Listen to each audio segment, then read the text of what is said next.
बस आप चुपचाप नाम जप करते रहिए। तो सच्ची कहते हैं वृंदावन में बैठे 100 के 100% में 1% भी इच्छा नहीं कि हमारी किडनी ठीक हो जाए। इससे बड़ा साक्षी हम नहीं दे सकते, क्योंकि वृंदावन हमारा प्राण सर्वस्व जीवन है। कई लोग ऐसे आए कि मैं डिप्रेशन में था, जब से प्रवचन सुना राधा राधा जपा सब खत्म हो गया। बाहर से सुनकर राधा राधा खत्म हो जाए, अगर आपको कहीं ऐसा है, इसका मतलब आप बात ही नहीं सुन रहे, नाम ही नहीं जप रहे। अगर आप मान ले तो निर्विघ्न आपका समय जाने लगेगा। 24 घंटे में एक बार आपकी कुटिया में ताली या मंजीरा बजना चाहिए और जोर से नाम होना चाहिए, राधा राधा या राधा वल्लभ श्री हरिवंश, या जो और अन्य उपासना वाले हैं अपने उपास्य देव का नाम कीर्तन। नाम का विस्मरण होना मृत्यु समझे उपासक। नाम को पकड़ लीजिए।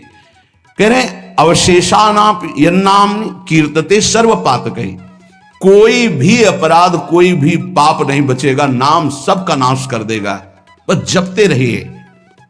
जैसे सिंह के सामने दहाड़ में न हिरन टिकता है न कोई भेड़िया टिकता है, सब भागते नजर आते हैं, ऐसे ही राधा राधा राधा, तो अपराध पाप दुर्वासना सब भाग जाती है हृदय से, हृदय निर्मल हो जाता है। पर निरंतर दीर्घ काल, श्री पातंजलि जी कह रहे सातु दीर्घ काल निरंतर सत्कार सेवितो दृढ़ भूमि, आदर सहित दीर्घ काल तक निरंतर जपा जाए।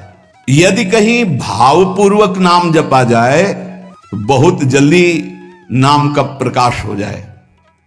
पर भाव न हो तो चिंता मत करना, भाव कुभाव अनखालसहु नाम जपत मंगल दिस दसहु। पर यहां कह रहे यदि भावपूर्वक जपा जाए तो आंसू निकलने लगेंगे, राधा राधा राधा, और रोने का मन होगा। अच्छा आपसे पूछा जाए क्यों रो रहे हैं, तो आपके पास कोई उत्तर नहीं होगा। मुझे कुछ याद आ रहा है या किसी या कुछ नहीं, आप उत्तर नहीं दे पाएंगे, बस आंसू चल रहे हैं। सर्वोत्तम साधना नाम की, जैसे धातु को शुद्ध करने के लिए अग्नि में डाला जाता है, जलाकर मल रहित कर देती है, ऐसे नाम से एक अग्नि पैदा होती है, साधक उसको सहे। जब अग्नि जैसे होती तो ताप होता है, ऐसे नाम जपने से हृदय में एक जलन पैदा होगी जो तुम्हारी दुर्वासनाएं छुपी हुई उनको भस्म करेगी। उस समय आप विचलित मत होइएगा, गंभीर धैर्यपूर्वक उस ताप को सह लीजिएगा। विश्वास कीजिए अनंत जन्मों की जलन मिट जाएगी अगर सह गए। अगर मनुष्य नाम के बल से इस जलन को सह जाए तो फिर नरक यंत्रणा, मां के गर्भ में जाना, ये सब खत्म हो जाएगा। देखो हम बड़े बड़े कष्ट सहने के लिए तैयार हो जाते हैं जब हमें पता हो जाता है कि अब हमको ऑपरेशन करवाना ही पड़ेगा।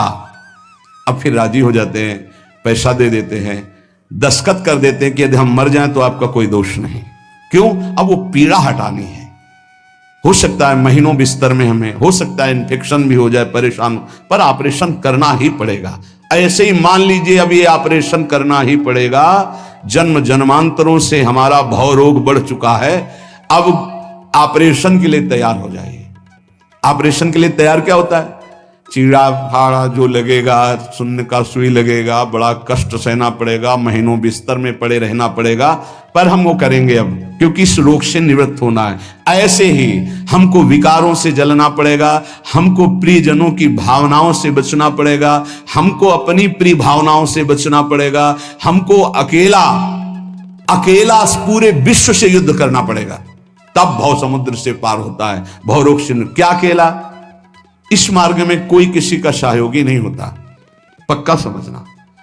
आपको स्वयं लड़ना होगा, क्योंकि अंदर का विषय होता है। बाहर तो हजारों लोग मित्र हैं, लेकिन मेरी अंदर की सामर्थ्य हमको बचाएगी। बाहर की सामर्थ्य जन समुदाय की नहीं बचाएगी। हमारे अंदर कोई वृत्ति आ रही हो, अंदर का भजन बचाएगा, बाहर का नहीं। एक एक वृत्ति आपको सुधारनी, आपको लड़ना होगा। पर आप अगर निश्चय कर ले तो आप लड़ सकते हैं, क्योंकि आप हरि के अंश हैं, आप में सब सामर्थ्य है। देखो लगता है कि एक सुई लगती है तो लगता है हम नहीं सह पाएंगे, भारी से भारी जब कष्ट आए तो सब कोई सह जाता है। ऐसे जीवन में सबके कष्ट आते हैं। बहुत सामर्थ्य है आप में, आप बहुत कुछ सह सकते हैं, आप टूटिएगा नहीं। जैसे प्रलयाग्नि प्रकट होती है तो सबको भस्म कर देती है, ईंट आदि सब द्रवित हो जाते हैं, सब कुछ द्रवित, भयंकर अग्नि में सब द्रवित हो जाते हैं, सब राख हो जाते हैं।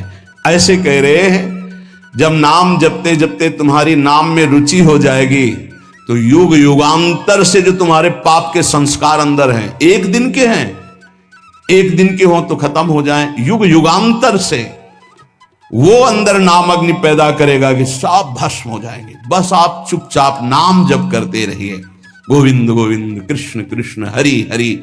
यदि अज्ञान से तुम्हें कुछ पता नहीं नाम का क्या प्रभाव है, क्या लाभ मिल रहा है नहीं मिल रहा, पर संत ने कहा है, सत्संग में सुना है, अब तो नाम जपेंगे।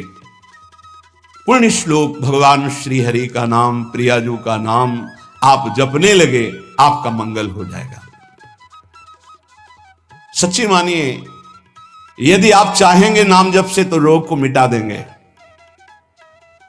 चाहेंगे तो।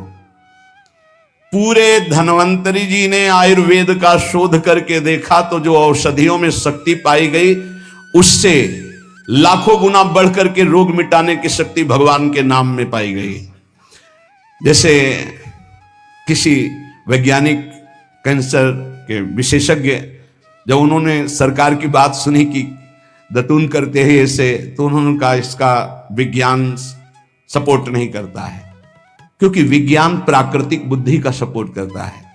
भजन बल से वो किसी के रोग नष्ट नहीं करते थे, बहुत दैन्यता से वो रोग, तो दया आ गई, करुणा आ गई, उस रोग को अपने ऊपर ले लिया और उसके रोग की निवृत्ति कर दी। जैसे भाई जी को करुणा आई, राधा बाबा के रोग को अपने ऊपर ले लिया, उनको रोग की निवृत्ति कर दी। ऐसे महापुरुष जन कर नाम से वो अपने रोग नहीं मिटा सकते थे क्या? अपना पैर कटवा लिया, अपना नहीं करते, क्योंकि लिया है उन्होंने स्वीकार। यही तो संत महापुरुषों की महिमा गाई गई है कि वो दूसरों के लिए अपने कष्ट को बढ़ा देते हैं और उनको पता नहीं है, उनको पता भी नहीं चल। राधा बाबा को तो श्री कृष्ण चंद्र जी ने कहा कि जो भाई जी महीनों से अस्पताल में पड़े, ठीक नहीं हो रहे, वो आपका प्रारब्ध भोग रहे। तब बाबा जाकर के बोले भाई जी ने कहा क्यों व्यर्थ की बात। जब उन्होंने कहा नहीं श्री कृष्ण ने कहा है, तो उनका बाबा हमें कोई फर्क नहीं पड़ता, लेकिन आपको फर्क पड़ जाता, इसलिए हमने प्रारब्ध को आपके स्वयं ले लिया है। अब आप एक प्रसंग पर ध्यान दीजिए, महाप्रभु चैतन्य देव के। जब तीर्थ याटन में महाप्रभु चैतन्य देव विचरण कर रहे थे तो एक नगर में गए, जहां जाते थे हजारों लाखों लोग उनके दर्शन के लिए दौड़ पड़ते थे। महाप्रभु साक्षात प्रेम मूर्ति, और भगवान करुणा करके ऐसे रूपों में आते हैं जगत मंगल करने के लिए। हरि बोल, तो पूरा समुदाय भावावेश में हो जाता, हरि बोल, मोर प्राणनाथ कृष्ण, अश्रुप्रवाह तो सब विकल हो जाते। जैसे भरत जी चित्रकूट में सिया राम, तो पूरा चित्रकूट मानो सिया राम में हो गया हो। उस नगर के लोग परमानंद का लाभ लिए, महाप्रभु चैतन्य देव चल दिए। तो एक वासुदेव कुष्ठी थे जिनके गलित कुष्ठ शरीर में था, वो चल नहीं सकते थे, तो घुटनों के बले से रगड़ रगड़ करके वहां आए। जब वहां आए तो भीड़ लगभग जा रही थी, तो उनका कहाँ गए वो सन्यासी महापुरुष जिनके सब दर्शन करने आ रहे थे, मैं नीच भी दर्शन करने आया, कहाँ गए? बोले वो तो चले गए। बहुत विकल हुए, रो पड़े कि वैसे ही दुर्दशा भोग रहा हूं, एक बार नाम सुना था, दर्शन पाने के लिए आया, वो तो चले गए, हाय अब कैसे, मैं चल भी नहीं सकता, दौड़ भी नहीं सकता। इतनी विकलता कि महाप्रभु एकदम खड़े हो गए और दौड़ पड़े वापस और लौट करके आए।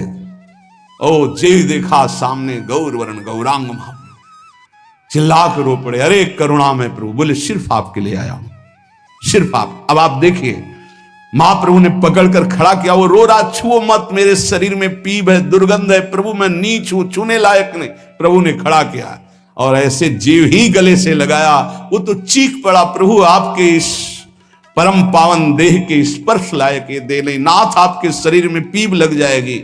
महाप्रभु ने बिल्कुल नहीं सुना और ऐसे गले से लगाया और कहा तुम्हारे स्पर्श से श्री कृष्ण के आलिंगन का सुख मिल रहा है। जे भी आंख खोलकर वासुदेव कुष्ठी ने देखा तो कहीं कोई कुष्ठ नहीं। वैज्ञानिक मानेंगे इसे? आप चैतन्य चरित्र में पढ़ लीजिए, जे भी महाप्रभु चैतन्य देव ने आलिंगन किया, एक भी कुष्ठ का दाग नहीं रह गया। क्या हुआ? कृष्ण नाम का प्रभाव। एक आत्महत्या करने जा रहे थे, गलित कुष्ठता, भाई जी के पावन चरित्र में पढ़ लीजिए। तो कंबल ढके हुए वो उनको किसी ने कहा कि मरने से पहले एक बार भाई जी के पास चले जाओ, ऐसे महापुरुष के दर्शन करके ही मरो जब तुम्हें मरना ही है तो। पर एक बार उनका उद्देश्य था कि भाई जी के पास जाएगा तो इसका विचार बदल जाएगा, आत्महत्या का जो है ये विचार नहीं रहेगा।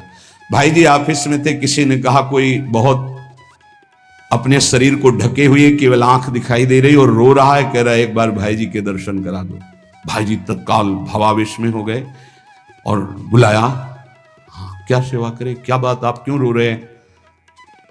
उन्होंने कहा कि प्रभु मैं बहुत पापी और नीच हूं। नहीं नहीं भाई ऐसा मत बोलो, क्या बात है, आप कंबल से अपना मुख क्यों ढके, हटाइए। तो जे भी हटाया तो घाव पीप पूरे शरीर में, गलित कुष्ठ, पापों का बड़ा भारी दंड। सहम गए देखकर भाई जी। उनका नहीं नहीं कोई बात, बोले बस मैं आपके दर्शन करके आत्महत्या करना चाहता हूं, कोई भी मुझे कहीं समाज में कोई ठौर नहीं, सब